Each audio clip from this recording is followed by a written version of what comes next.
అధ్యక్ష, ఈ రాష్ట్రానికి ఎంతో సేవ చేసి ఓ దళిత బిడ్డగా మరి అనేకటువంటి కార్యక్రమాల్లో పాల్గొంటున్నటువంటి కడియం శ్రీహరి గారిని వీరు మాట్లాడినటువంటి తీరు దళితుల పట్ల, గిరిజనుల పట్ల, ఆదివాసుల పట్ల వీళ్ళ యొక్క ఫ్యూడల్ మనస్తత్వం బయటపడుతుంది అధ్యక్ష.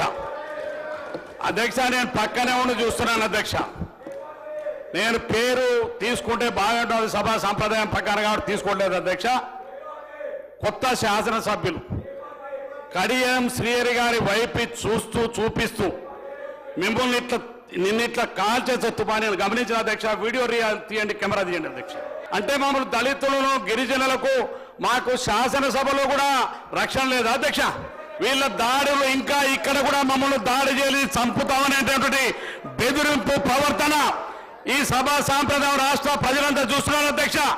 ముందుగా దళితులు, గిరిజనుల పట్ల వీరు ప్రవర్తిస్తున్న తీరుకు హరీష్ రావు గారు, కేటీఆర్ గారు ముందు క్షమాపణ చెప్పాలని డిమాండ్ చేస్తున్నారు అధ్యక్ష.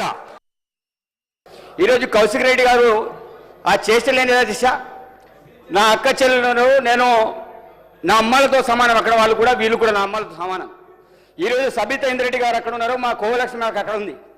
అతను చేసే లక్ష్యత ఈరోజు పెద్ద మనిషిని చూసి ఇట్లా రండి రండి రండి ఏమధ్యక్ష, ఏమైనా సిగ్గుందా?